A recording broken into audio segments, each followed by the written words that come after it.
My name is Barbara Shatera, and I'm going to be your librarian for today.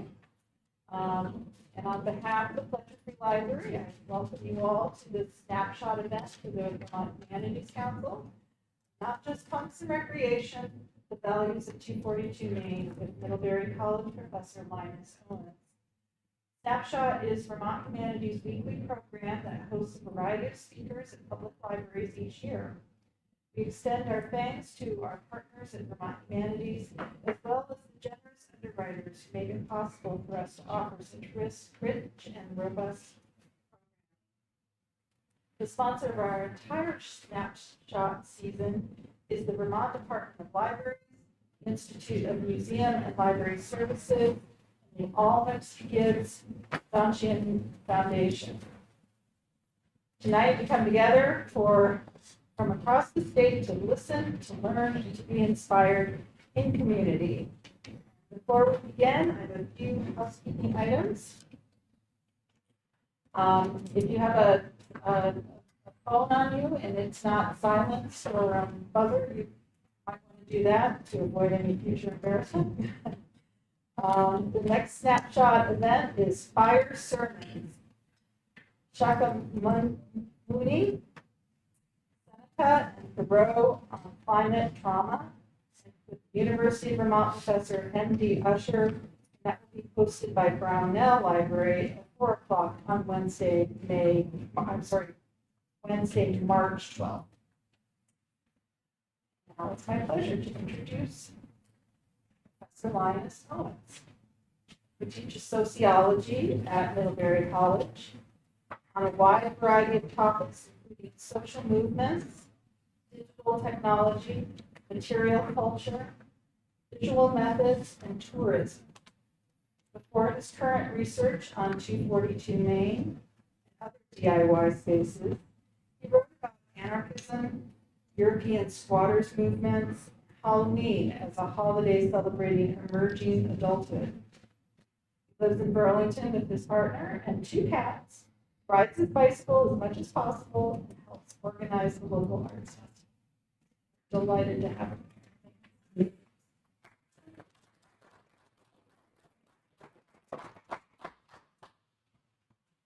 Thanks, Barbara.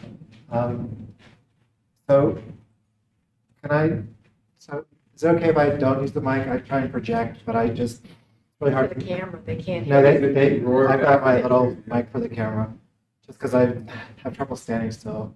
But if anyone has a problem, just let me know and I will carry that mic around. So thanks for everyone for coming. I know you didn't have to be here and all whatever people in TV land.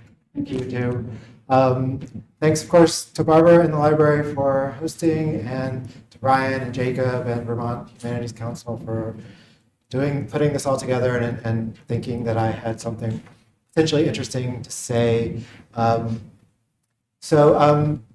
guess I want to make something clear before I move forward, that this isn't my story. I grew up in Tallahassee, Florida.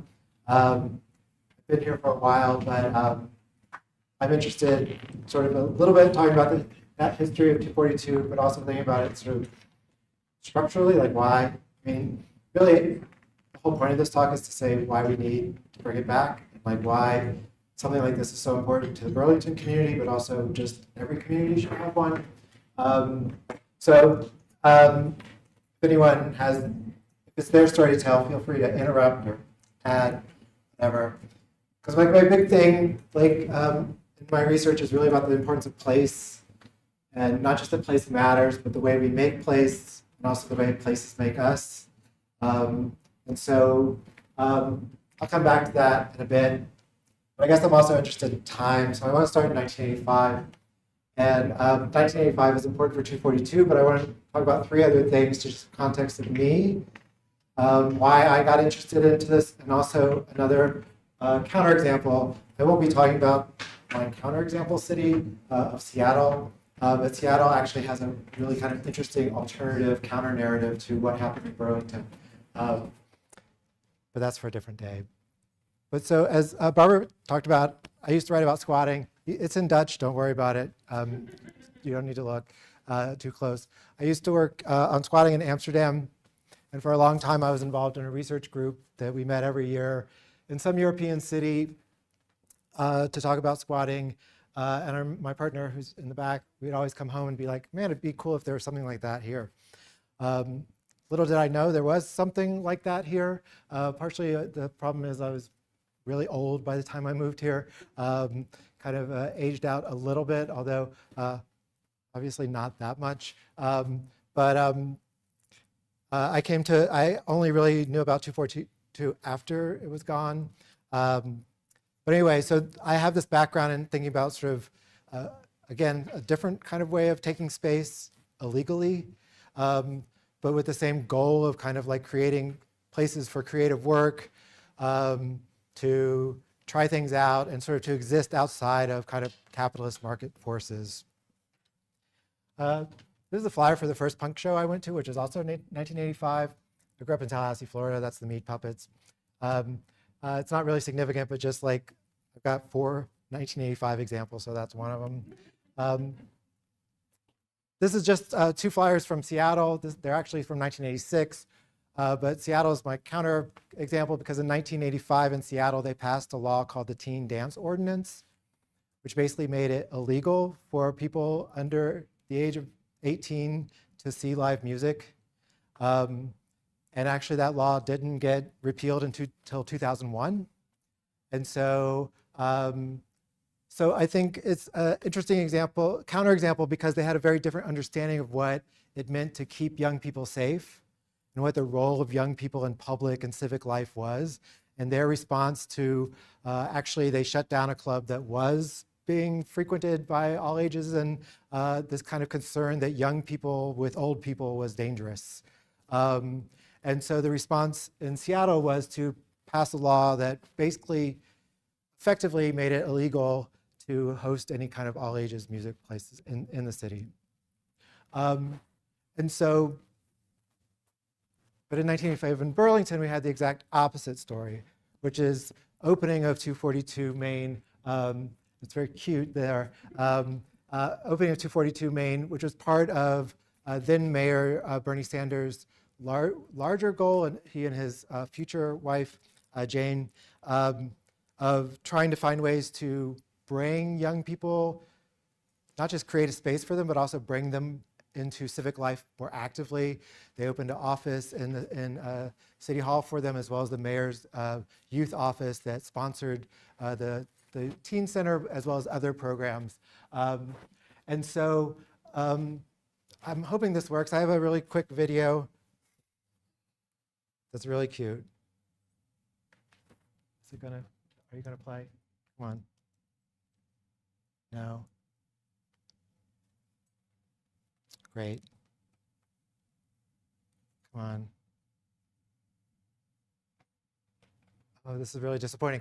Because it's very charming, and it's like just a bunch of young people, like, and it's like got little like synthesizer music behind it.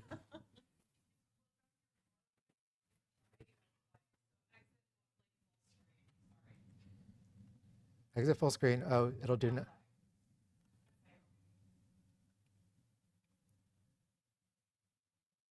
It's not unterstützt. Sorry, that's German. Anyway, it's actually the Sanders Institute. It's on their website because it's actually, anyway, that was probably the most exciting thing that was going to happen tonight. So I apologize for that. All these stories came out. This is from 2020. The other headline is from 2016 when Sanders ran for president. All these sort of new angles on Bernie Sanders to make him like whatever more interesting or cool to kids came out and like tied him to 242. And basically there's a few about how Bernie Sanders shaped the Northeast punk scene. And this idea that Sanders was integral in 242 Maine, but probably more importantly for this talk, that 242 Maine itself was integral to the growth and development of the punk scene in the Northeast, if for no other reason is because it's kind of on the way to a lot of other places, right? So it's in between Boston and Montreal, and so it's a good stopover place. But also because it's there in the headline, and something worth noting is that when 242 closed in 2016, it was the oldest all-ages space in America. It opened just before Gilman Street in Berkeley, and so Gilman Street's now the oldest because it still exists. But it was the oldest, just over 30 years old.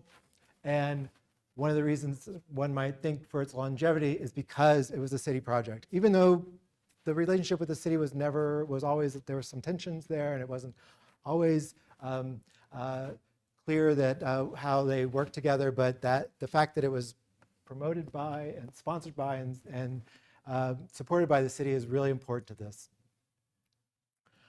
Anyway, the Misfits didn't play there, but if you look at, so Jim Lockridge and others right after sort of the 242 closed, they did this documentary, they interviewed all these people, did these oral histories. And one of the common narratives of people from their experiences that that they didn't fit anywhere else, but they found themselves there and they found other people who didn't fit there. And so 242 was a place for people who didn't otherwise feel like they belonged either in high school or in their own hometown to find other people like them. And this is significant, I think, also as a way of highlighting how often programs, because the cities do support all kinds of programs for young people, but often it's for young people who, I don't know, for lack of a better word, and apologies, are normal, right? Like, who like to play sports or do other things, and we don't think twice about the city supporting whatever youth soccer or something. But 242 is a place for people who otherwise weren't necessarily drawn to those, to find something for themselves and to find each other. Another thing that I find really interesting about 242, especially in terms of comparing it to other like teen programs, is that it's kind of both safe and dangerous. So it's an all-ages space that's supported by the city, no drugs, no alcohol. So it's safe enough that parents are not worried that their kids are going there, but dangerous enough that you're not boring and like as a kid, right? It's not like lame to go, right? And so there's some sort of danger, both real danger, but also this kind of cultural danger that's embedded in the space. But at the same time, it's its relationship to the city and the fact that it's all ages and no alcohol, and it closes at a reasonable time, and it's also downtown. And I think something else also important is the relationship with the police, which was not always great, but it was different. Like, because it was a city-sponsored project, it's very different than house shows, for example, or others. And so I think that combination of safe and dangerous is really important to, I don't know, its effectiveness. Another narrative, and this is something that I relate to as well as someone who has been in a lot of bands but still doesn't know how to play guitar, that there's a low barrier of entry to getting involved, either as a performer or as someone who's like helps to volunteer to run the place or to book shows. And so the idea that you could sort of break down this barrier between consuming this culture and producing this culture or supporting this culture, it's easy to get involved. And I think especially, right, like this idea of, that's always been there in the punk scene, but more broadly, right, this idea, this kind of do-it-yourself is not just running the place, but also just making music you like, making it with your friends and having these opportunities. Because I think one of the other things that's important about a place like 242, and sort of central to something that I guess maybe is my next slide. I mean, this is sort of obvious. It's an all-ages space, but all-ages places to see music are not as common as one might like, because the way in which most music venues make money is selling alcohol. And like, there's no money in like letting young people in often, right? It's hard, it's a challenge. And so all ages spaces, it's one of the reasons why 242 was the longest lasting at the time of its closure, because like, it's really hard to make something like that last. And so it's not just all ages in terms of the people who can get in, it's all ages in terms of the people who can get involved. And I think that the other thing that is important, at least to me from the outside, is to think about as a youth program, it's something that you don't automatically age out of when you turn 18. And as I mentioned in Seattle, right, there's some concern that like adults were hanging out with young people. And again, right, adults are scary too. And so, but generally, the idea is that there was this kind of place for mentorship, this place where institutional knowledge could get passed on. And so a place in which, right, like you were young, but you weren't necessarily siloed with other young people.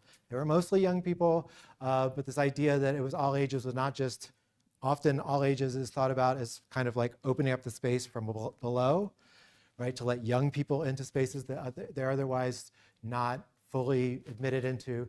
But I think the other side is also important when we think about 242, right? That the older people, I mean, most people age out eventually, but they don't age out this like automatically and not, some people don't age out at all.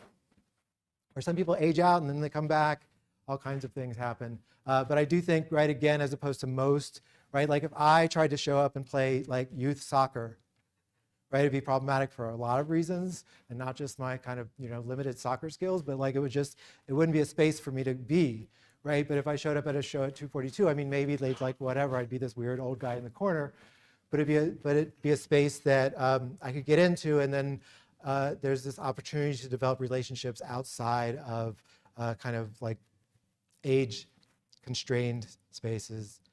And the other thing that I think is important is that it's kind of all areas, that if you look at the narratives, like a lot of the users came from outside of Burlington. Because again, if you thought there was nothing to do in Burlington, wait till you get outside of Burlington, right? In the 80s and 90s. And so like if there was something to do, right, like all kinds of people would come into the city to participate, to see shows, to have their bands play. And of course, the other way to think about it as all areas is that it was a place where people, touring bands came through. Right, so as a place in which, right, the kind of local was tied to these other networks beyond the local. Some of those networks were internal to Vermont. Some of those networks were national and even international. And the last point that I want to make with this is that because 242 and other type spaces are linked into these touring networks, it's not just a place that people come to, but it's also a place where people can sort of go from. Right? That you make contacts with a band and it's like, oh, well, you play here, we'll play there. This way in which sort of it connects people both sort of internally within the state, locally at Burlington, but to a larger scene outside of it. And so it makes it makes the world bigger in this kind of way.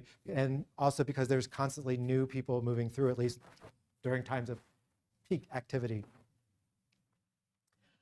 This is a picture from, like, I think the closing. Maybe there's people here who are in there, but the idea is that, we'll talk a little bit about what community means in a little bit. And also, right, 242 wasn't like a utopian space. We'll see some of the critiques that came out, particularly when it closed, this kind of concerns that it wasn't all sort of wine and roses. I guess it wasn't wine at all. But this idea that it was a community and also, right, a scene. And so if you think about this, right, even if you didn't like the band, I mean, this is like my life, right? Even if you didn't like the band, you went to the parking lot, right? You saw people, it was a place to go. And like, this idea that often you just go because that's where everyone else was. And so I think this idea, again, like there's something happening, but that space, the kind of scene is bigger than, right? And the community, I think one of the things, the tensions that I think, again, as an outsider, see is like this idea that scenes are conceptualized as exclusive, right? If you're not part of it, if you don't, that there's, like, again, like, why should the city sponsor something that is relatively narrow in like who it's going to appeal to? But I'll get to that in a bit. Someone was mentioning Fugazi today, and I just, Fugazi is often sort of framed as one of the high points. In 89, actually I saw Fugazi in 89 in Gainesville, Florida. So again, sort of just a slight parallel moment. But I was looking at the Fugazi website getting ready for this, and they document all their live shows, and they have pictures from them, and they have flyers from them, and they have a chance for people to speak, like comment on them. And so I don't know Charles Buckley, and he commented over 13 years ago on the Fugazi website, but apparently he helped to book this show. And I think, right, at this point, right, where he says the local club boarder didn't want to do it since it was all ages and they had never heard of them. The only, and what turned out to be the best option, was 242 Main, aka the Teen Center. And then goes on to talk about what a great experience it was and blah, blah, blah, blah, blah. But I think, right, like that, his statement is interesting in thinking about, right, like it's a space where other things that couldn't happen otherwise. I mean, they could happen, but no one wanted to make them happen, or they weren't able to make them happen, happened here. And as I mentioned, it wasn't all like, perfect stuff, that we got this narrative of it being a kind of a boys' club, sort of concerns, not just that it and boys will be boys, and that's a bad thing generally, not just a boys' club, and also like who felt safe and who felt inclusive. So I think it's important to remember that for a lot of people, this was a safe space, but not for everyone, including the people who wanted to be there. But I want to address that later when I think about like what a new version might look like and why. Yeah, I'll save that. Am I speaking too fast? All right. Am I speaking loud enough? Could be a little louder. Okay, I can be louder. Yeah. Okay, I'll stand up here. So in 1993, Burlington elected a Republican mayor. And one of the first things on the chopping block was the mayor's youth office, because which included potentially 242. 242 survived, although the mayor's youth office did not. This is, I think, when it went over to Burlington City Arts before it ended up at Parks and Rec. I just pulled these. These are from various pieces from Burlington Free Press in '93. I like this one from Mark Carpenter. It's basically like, well, yeah, the progressives ran the city into the ground, and like, I'm glad you're cutting all these things, but please, please, please don't cut 242 Main. Right? And this is just an excerpt of a story about like what, the kids who don't have anything to do, and so they're hanging out on Church Street. But one of the things that I think is interesting, or maybe not interesting, but I find interesting, is sort of like these debates. Right, we see them all over again now, right? Like, what are we going to do with young people? And this idea that, right, that even ultimately, even the Republican mayor who, that young people were not a priority to him, 242 ended up surviving that. 98 is another time, sort of, I guess, a close call. Closed for 2 months. Safety, and I think that one thing that happens, and we can think about the kind of discourse or let's not say discourse, that sounds like we're in a classroom, right? The way people talked about and thought about safety, is this a safe space? There's this idea that the crowd control, like the volunteers, the people who worked there couldn't control the crowd, and there's a couple, right? But then like, this is an article about downtown violence, and the concern that, the loitering and young people who would otherwise be at 242 are now just hanging out downtown, potentially causing trouble. The interesting thing is here that when it came back, it was bigger and better than ever. It gets a new stage, staff, budget. The budget was increased. I'm still trying to get, like, one of the things that's frustrating about this is the city hasn't been very good at returning my emails. So I'm still trying to get the records of all this stuff about what really happened. But I want to jump to 2016 because we still have a lot more to say. And 2016, right, 242 closed because Memorial Hall, Auditorium, wait, Hall. I always want to call it Hall, I don't know, but like, I'm always being corrected. Thank you. Memorial Auditorium is also closed. Everything is moved out. The big final show in December 2016. The thing I like about, the reason I chose this from Vermont Public is that this for now. And then, right, then there's an effort underway to keep its programming in the community, right? So, and I know there's a big push, right, to save 242, and the library was supposed to take over some of them, although apparently the library didn't. No. So there's all these sort of ideas about like, well, it's going to go away, but it's not really going to go away. But it seemed like it mostly went away, which is sad, I think. Why?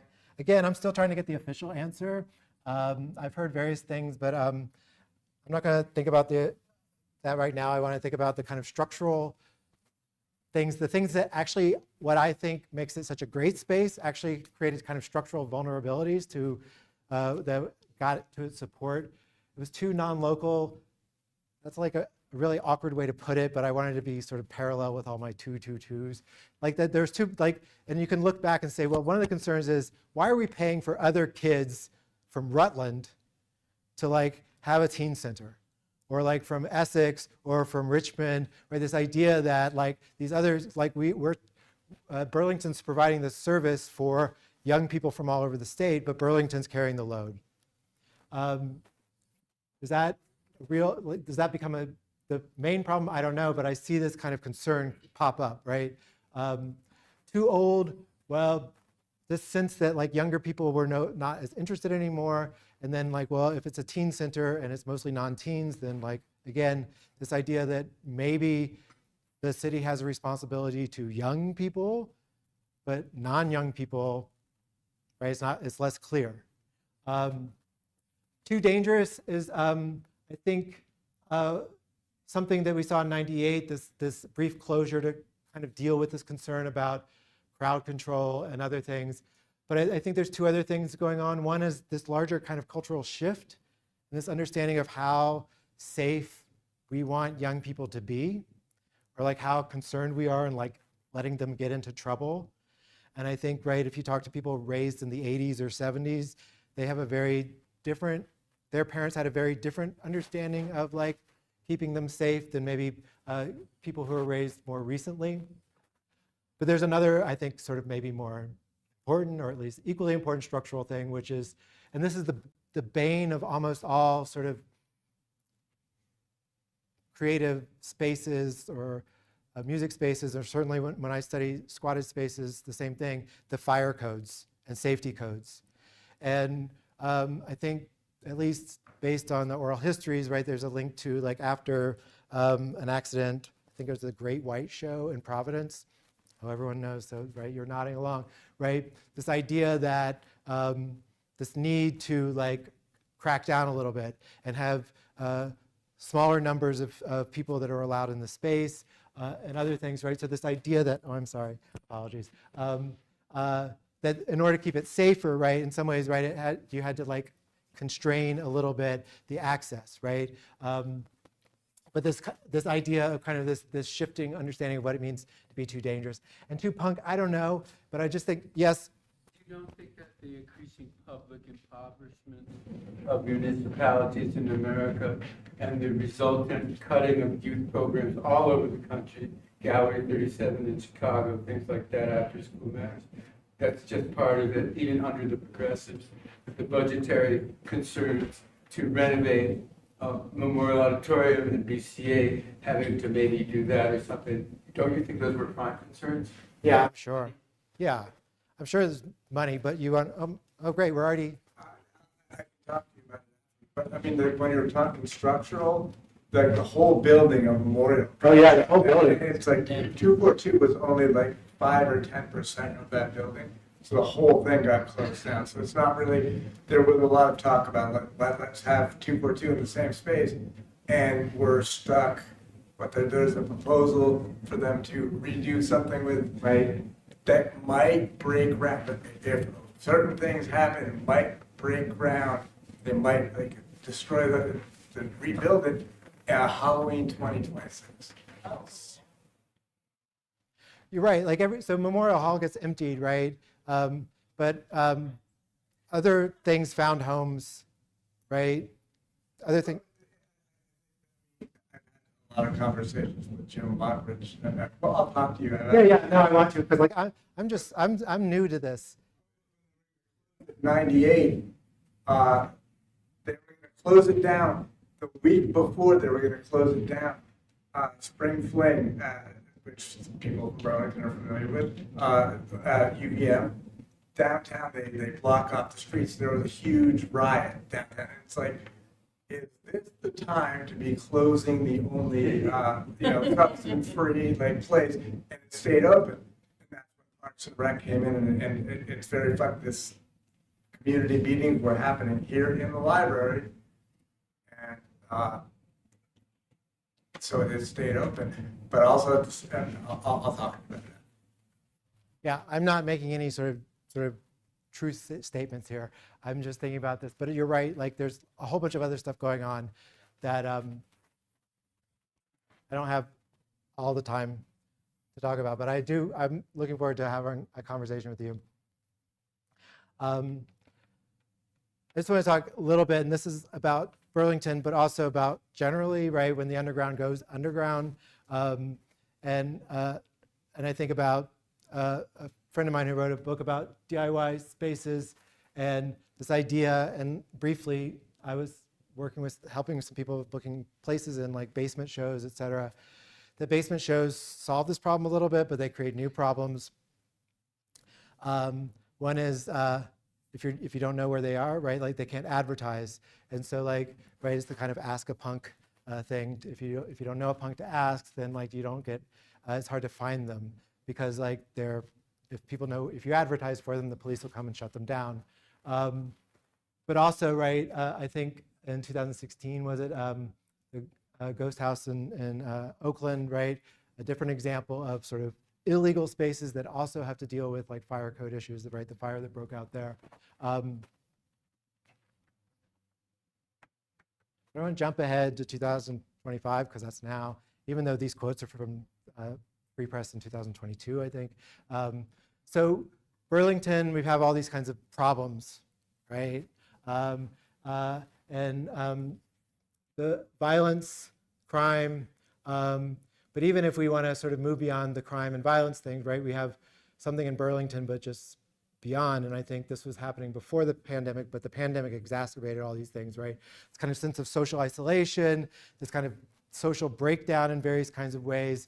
The kind of, even speaking, I don't know any sort of, I don't know what younger people's experiences are, but like someone who teaches at college and like teaches people who were in high school at the time of the pandemic, like just their connection to place and each other is like way different than it used to be. Like trying to convince even people who spend what seems to be 6 figures tuition to come to a place like Middlebury, to convince them to come to class is like so hard. Even though I'm fascinating and like, and sort of entertaining in this way, but like this idea, this kind of connection to places as important, I think is, but I just pulled this quote from this article in 2022, again, sort of pointing to this idea of 242 as a safe place and whether or not it was, right? We like fully, this idea that it's something that could, should, might happen again. But what would that look like? I don't know. I'm not in the government. But I look at sort of how people are talking about it. I mean, one is just the safe space for young people. But there's these other issues about sort of just a place to be creative, a place to like, sort of figure out who you are. Community strength, again, right? Like, I think the last two are ones that, looking back at the ideas that were going on in the Sanders administration in the 80s about integrating young people into public and civic life, developing a stronger connection to their role as citizens and as members of the community, and to think about like what that would look like. So one thing might be, a lot of there's talk about like we need a place so young people can stay out of trouble, but I'd like to think about it, a place where they can kind of get into trouble as a way of staying out of trouble, to think about like, I don't know, in a very different context, I think, right, John Lewis called it good trouble. This way of like sort of being a troublemaker, but like a different way of sort of, it's not midnight basketball. I guess I'll just put it that way. And midnight basketball is a particular kind of, vision or version of this.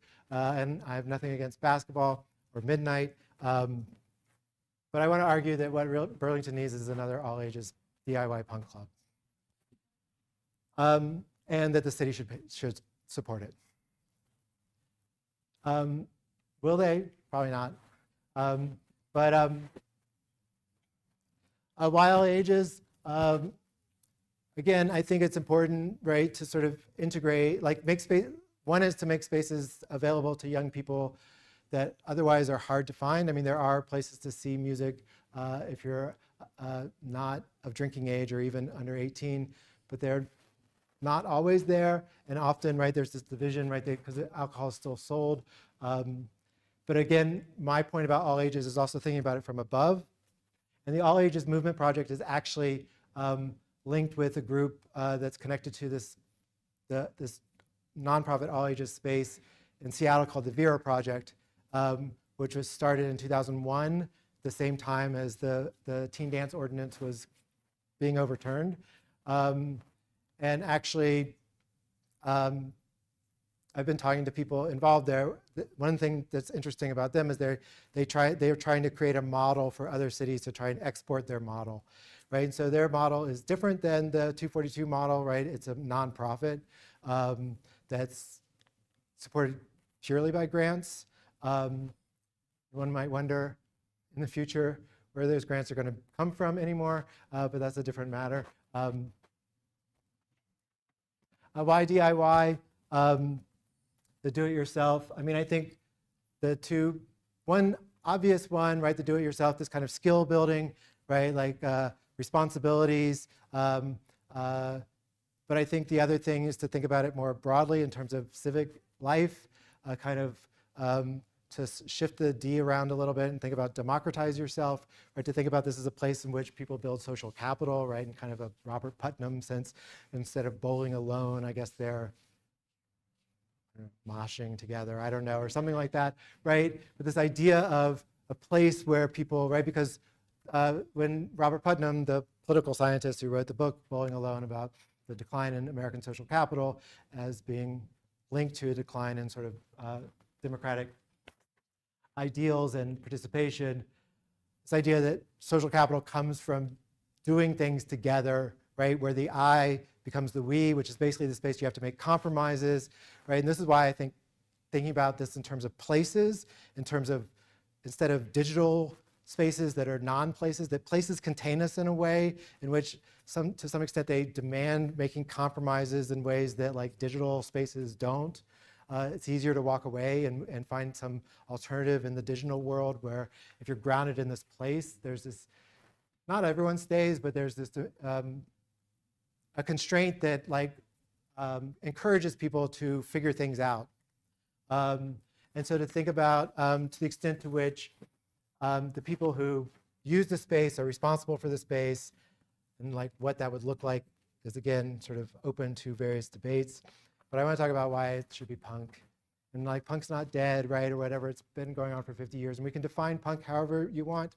But to me, the reason I think at least some element, I think Jim often in the kind of interviews post 2016 says, well, if 242 were open today, it would probably be hip hop space rather than a punk space.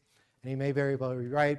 I mean, I think the thing about punk that's important to me, and again, we can define it broadly if we want, is this idea that this kind of DIY practice is already kind of integral to it.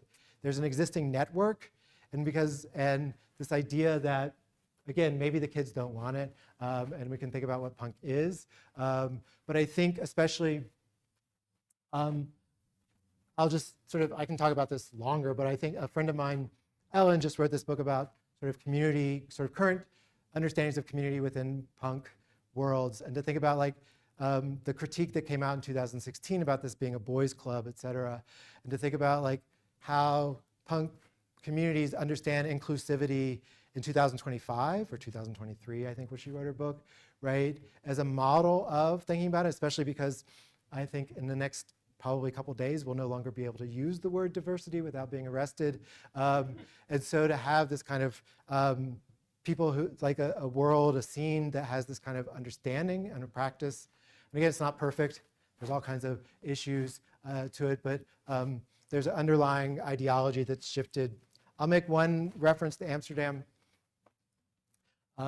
Again, apologies for the Dutch, but something that happened during my research in the late 90s, early 2000s is something a little bit similar, which is that the squatting movement in Amsterdam really took off in the 60s and 70s and through the 80s.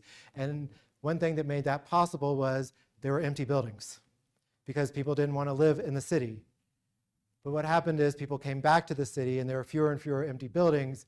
And by 98, when this, the breeding grounds policy was passed by the city government, there was this fear that all these squatted spaces, which were basically seen as kind of the lifeblood of the creative energy.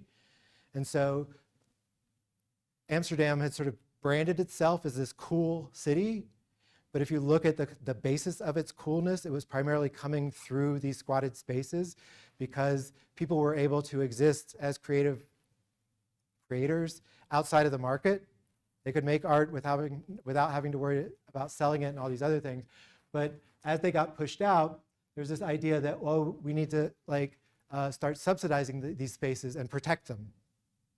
And so this is a quote from the mayor of Amsterdam at the time where it says, geen cultuur zonder, sorry, my Dutch is like, I've lost it, zonder subculture, which is no culture without subculture. And this idea that like these subcultural spaces shouldn't be thought of as separate from, as like even oppositional to kind of the cultural life of the city, but it's like fundamental to, right?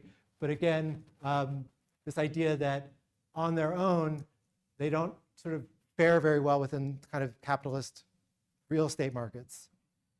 And before they could exist outside of it, because they could just take spaces, and the law was such in the Netherlands up until 2010, that if a building was empty for a year, you could legally take it over, and the owner couldn't kick you out unless they could prove they were going to put it to use immediately. So they couldn't kick you out just because they owned it.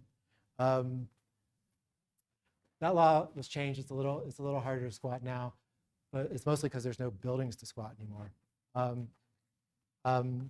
Why Burlington? Well, Burlington has a history of this, right? Like, again, like when I talk to people not in Burlington, they can't believe that something like this existed. And so Burlington has problems, right? Like the solution, but like there's also money problems. Like where's the money going to come from? Where's this building going to come from? I'm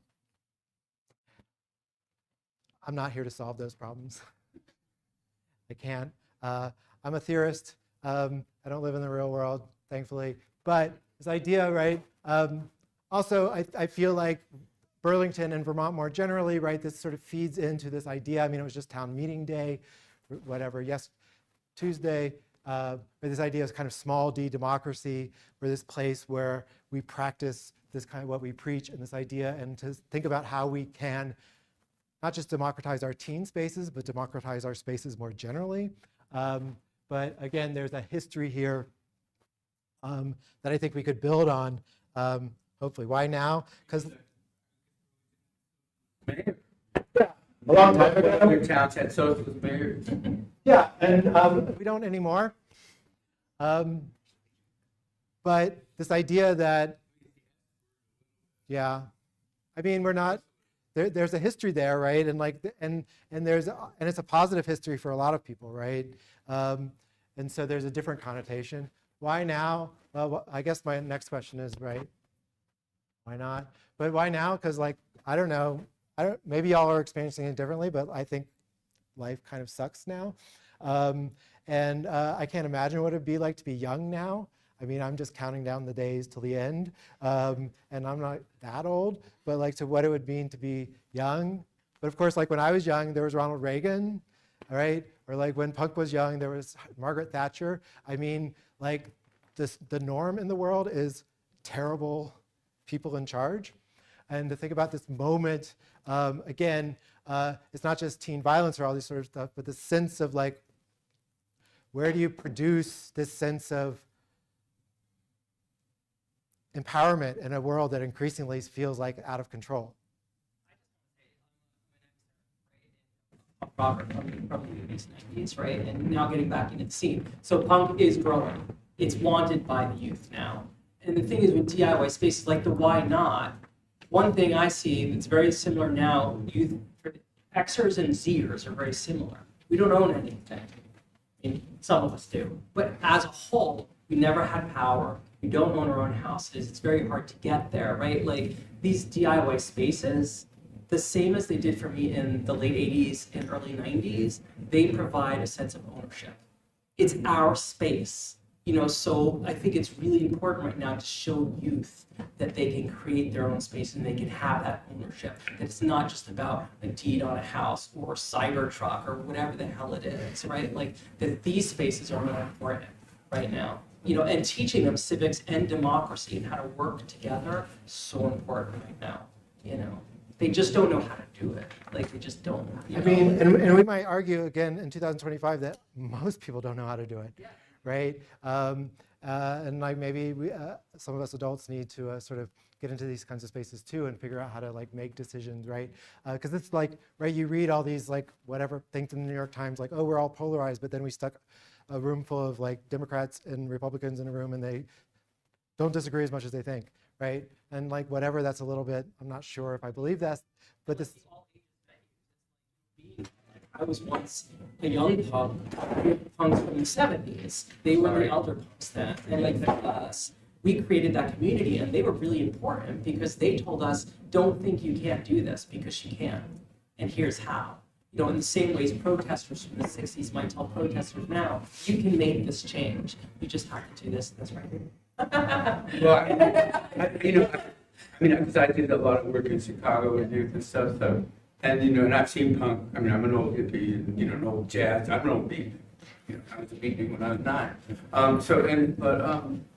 The one thing about punk that I noticed in the context of inner city youth is that it's exclusive culturally, for the, in terms of Latinx kids and hip hop, kids. So that's a white thing. Kids in Chicago when I was there in the 90s and 80s, and that's a white thing. There's interaction. There are Latino punks and there's hip hop, but and especially in Burlington now, there's a whole big new American community. Somali kids and stuff like that. But, so to make that, put that in that silo, I think is a reference for tradition. Yeah. But to put that in that silo in Vermont is not a good idea. Well, I'll come back and agree with you and to think, right, like to some of the extent this is a little bit, I don't know, provocative is maybe doing myself too many favors, but like, but to think about this, but like, again, like talking with people in who are running an all ages space in Seattle, right, it's just part of it, right? Like, but to me, I guess like I'm just using this as kind of a sort of catch-all for thinking about kind of underground, kind of oppositional cultural spaces that maybe, yeah. I love that. New Burlington. Right.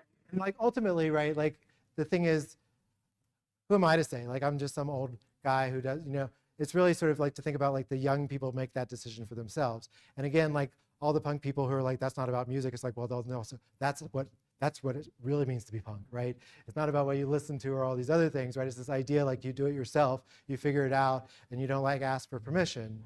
And like again, like my thing is like, again, I just threw that in because like I think there's some to think about it as kind of this space of oppositional underground culture. But in 2025, that looks very different than it did for me in the 80s. And like I don't want to relive that, and I don't want to sort of force young people to have that experience. And so, but you're right. Because like, again, it's as much as there's this idea of kind of rethinking what community means within the punk world, right, that's more inclusive than it was, it's still, right, it's not everyone's cup of tea. No matter how inviting you might be, right? Like people don't want to listen to it or hang out with them and all that sort of stuff. But I think that, again, it doesn't have to be punk shows 7 nights a week. Or even, and so to me, it's more about the ethos of kind of do it yourself and outside of this, and also to some extent, right, the idea that the city's responsibility is, and I think this is from my other sort of work in squatting in Germany, right, in Hamburg, the mayor said something similar, like it's the city's responsibility to subsidize the opposition, sort of its cultural and political opposition, and not like the other party, but like sort of people who sort of exist outside of it. Of course, 2 years later, they're throwing them all in jail. So it's like, we shouldn't take that sort of at face value, but to maybe embrace that idea, right? That that part of the role of at least a progressive, however defined, or open, or like effective sort of city government is to make space for people who like are not, like a civic space for incivility, right? To think about civil society as being also incorporating forms of incivility about it. Sense from reading the whole newspaper articles about how it went, here's a room with a pool table intended for young people, to what it became, and who decided to take leadership and make the structure. And it was the 80s, so maybe punk was the expression, or it wasn't necessarily designated for music at all when it was created. Would you be able to sort of summarize the question just for the people watching? Okay, and I think there's other people who are going to give us a better answer than I can. But can I summarize the question first? Right, just the question of like, how did it go, and it was rather quickly, how did it go from like the place where kids play pool and have like a snack bar to a punk club, right? Like how did that change, like why did that change, and like what was the circumstances in which that happened? Do you have a...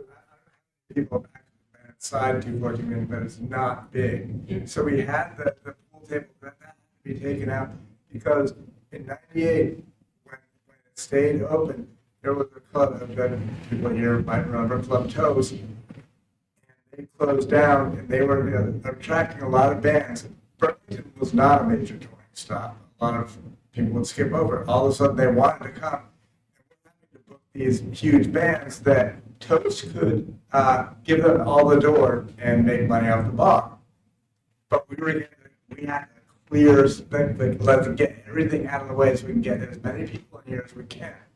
Because the fire marshal came in, it's like you can only get this many people in.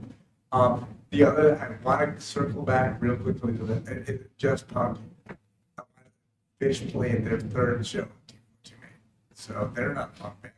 There were a lot of bands that were not punk bands. When 242 first opened, it was not exclusively a punk band, but popular music with low barrier to entry. You didn't have demo tapes. You didn't have to have a demo tape.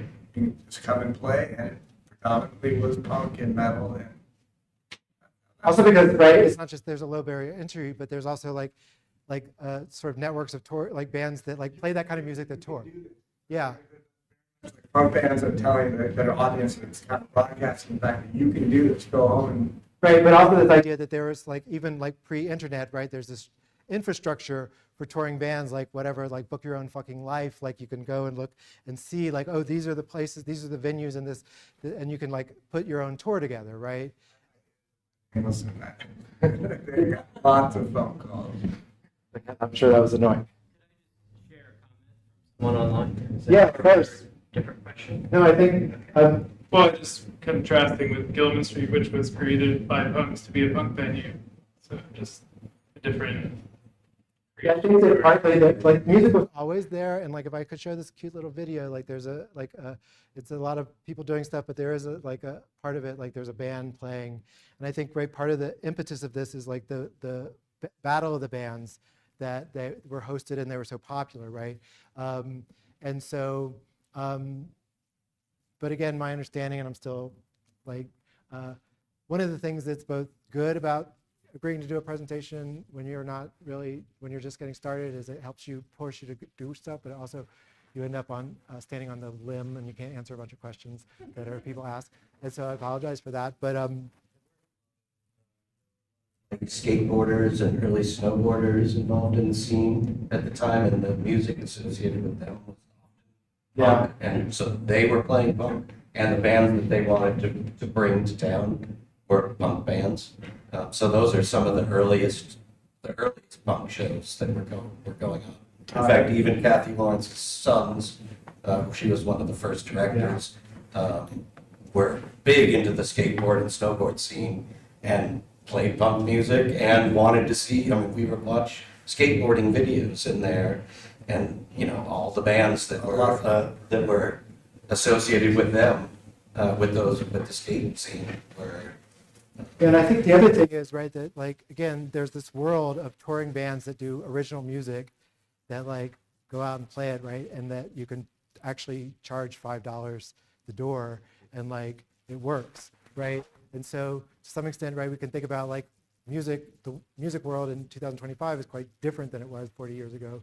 Talking before we came over here, it's like the whole concept of that we need a safe space now, that was what it was like for us back then, because culture wars have been happening for a long time, and back then we would get the shit that's for having a funny haircut. It's You could run to the teen center You could run and find 20 people that would.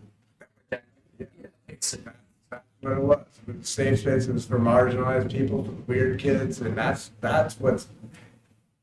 Don't even call it punk, just Yeah. weird kid. Yeah, I mean, the misfits, the weird kids. I mean, I had the same thing. I grew up in North Florida in the 80s, and like, you know, and the weird thing is, right, like I think it's scarier now. I mean, I don't think that's weird. I think that's sad and tragic, and you know. And there's a comment from you, and then we'll get to you. Thank you. Fisher just said this, one thing that was core to 242 for my generation was its inclusion in other programs like Rock Camp and the Young Writers Project. And I think that would be a crucial element to a new site as well. Interrelation programs. That's a great. I mean, I think that's another way, right? The idea of kind of bringing young people into this, teaching them skills, right? It's not just, right? One is the low barrier of entry, but like Rock Camp and other things is sort of raising, like from above, right? Giving those skills to people. sixth iteration of 242 when they brought in other programs. It's like things evolve. Right. When it first started, we needed a place, like a little tiny box in a basement, and it's fine. Unrelated, I just asked if you could change your slide. I'm going color.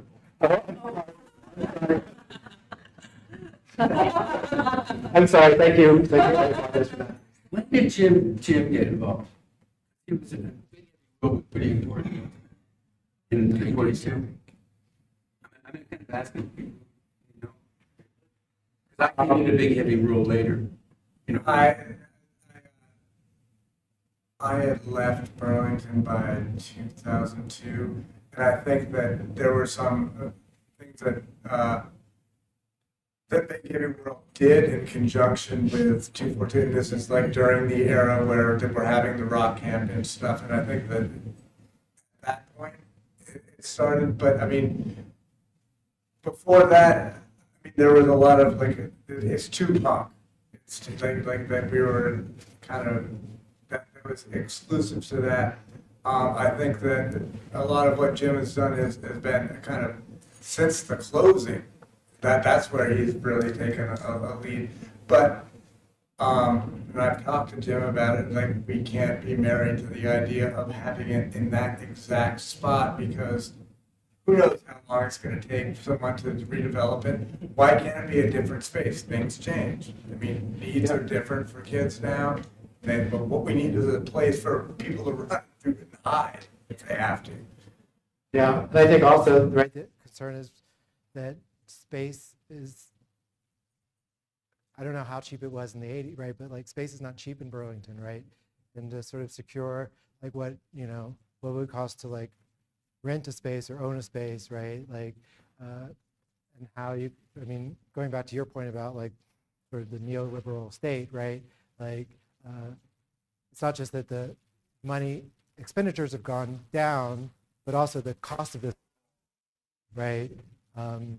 it's when you build a new civic auditorium where you're going to include a youth center. I mean, this is what Jim is, a lot of people have been fighting for since 2016 when they had the meeting with the mayor and, you know, all that.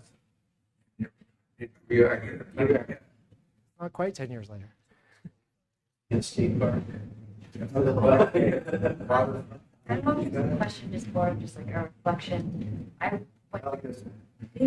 I was just thinking, I went to 242 right before it closed, and I was like my senior year of college at UVM. And then there were a couple of years where there was a DIY gallery space in Burlington, and a couple of us hosted so many DIY shows of all different genres there. But it was also a combo with visual art, but the overhead of the rent was taken care of, and that's why we got so many great touring acts, because it was accessible and people touring stayed at our houses, and like artists and musicians, as we all know, just need the time and space, and when the overhead is covered, it's great. But I think that it's really interesting thinking about like structurally how it gets run. Like, there's city funding for the BCA, but it's not necessarily artists who are making those decisions. It supports artists, but it's a different structure.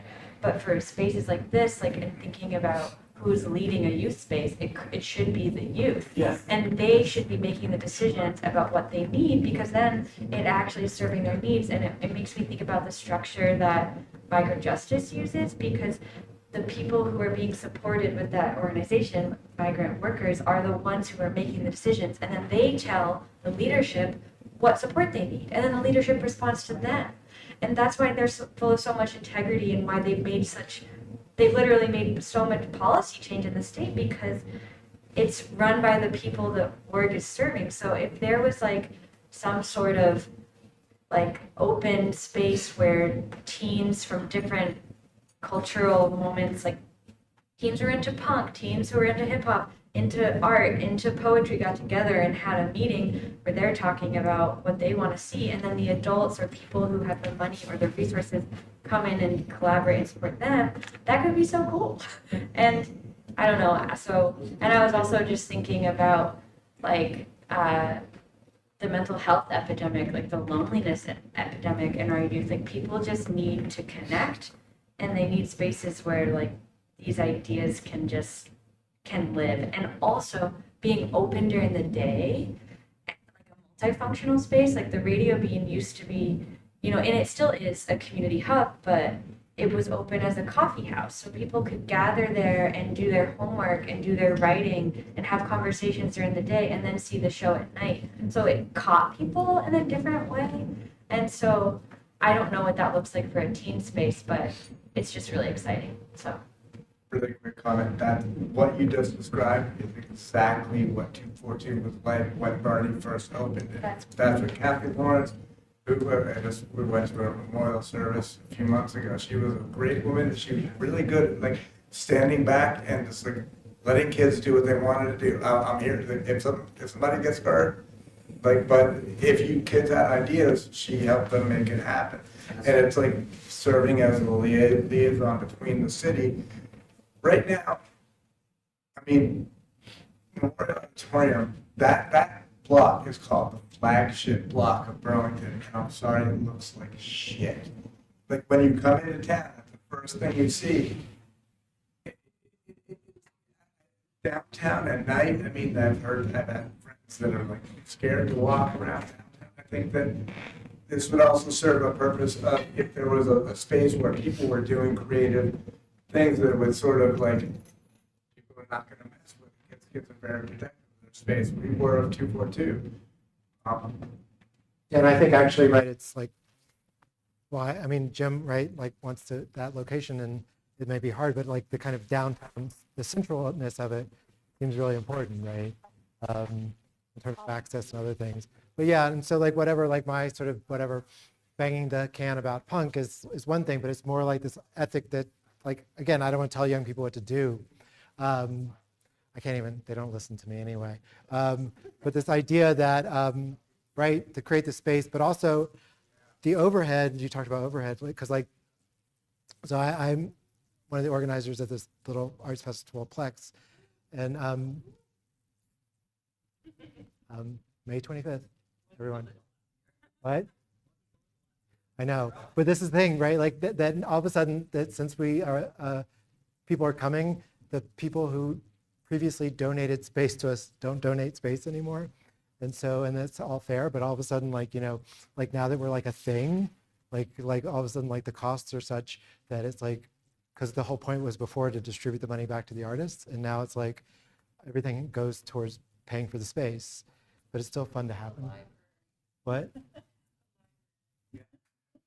But you had your hand up, sir. I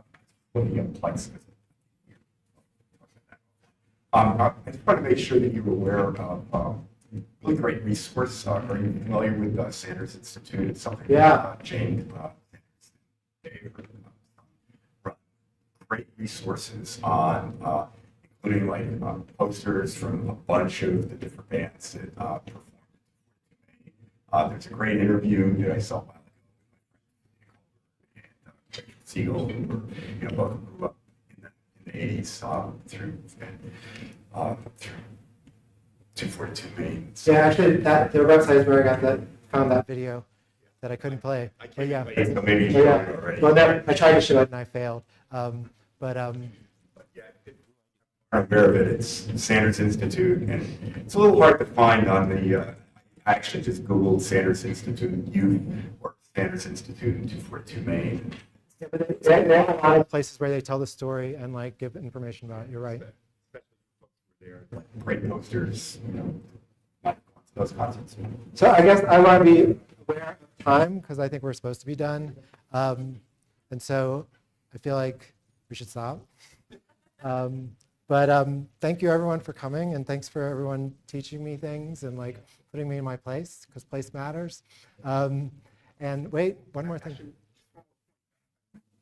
I make this as a political statement. We have a different mayor now than we have had, and I don't want to speak for her. Nobody can speak for No, her. I actually talked to her before she got elected. But I think, right, I think she's receptive, but I think there's like all these things that have to be dealt with. Yeah, I think that, like it gets pushed down the priorities. Or seems to be, at least she hasn't. But no one responds to my emails, and like after you spend an hour with me, you might understand why. But anyway, thanks a lot, everyone. There is a thing still.